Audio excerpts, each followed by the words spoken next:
સિહોરી કોર્ટમાં ચેક બાઉન્સના કેસમાં એક શિક્ષકને 1 વર્ષની સજા અને ₹60 લાખનો દંડ ફટકારતી સિહોરી કોર્ટ।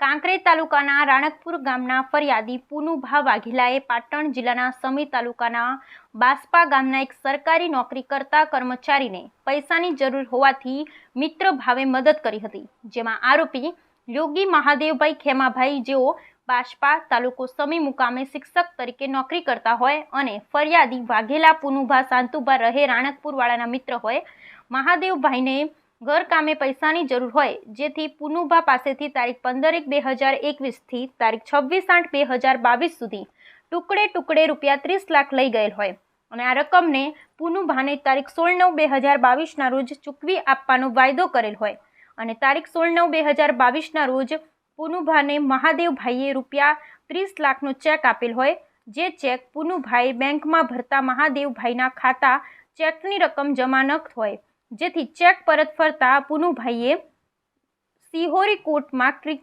નંબર 2403/2022 થી કેસ દાખલ કરેલ, જેમાં પુનુભા તરીકે વકીલ શ્રી R.K. મંસૂરીની ધારદાર દલીલો માન્ય રાખી સિહોરીના જજ P.B. પટેલ સાહેબે મહાદેવભાઈને તારીખ 3/9/2024 રોજ 1 વર્ષની સજા તથા ₹60 લાખનો દંડ અને આ દંડ ન ભરતા વધુ 3 માસની સજાનો હુકમ કરેલ, તેમજ આરોપી વિરુદ્ધ ધરપકડ વોરંટ કાઢેલ અને હવે સિહોરી જ્યુડિશિયલ કોર્ટમાં ચાલી જતા કેસોમાં ઝડપી કામગીરી કરી તાત્કાલિક અસરથી આરોપીઓ અને અરજદારોને ઝડપી ન્યાય મળે એવા ઉમદા પ્રયત્ન સિહોરી કોર્ટના જજ શ્રી P.B. પટેલ સાહેબ દ્વારા કરવામાં આવતા અરજદારો દ્વારા ભારે ઉત્સાહપૂર્વક ફેંસલો સંભળાવવા બદલ અભિનંદનની વર્ષા થઈ રહી છે।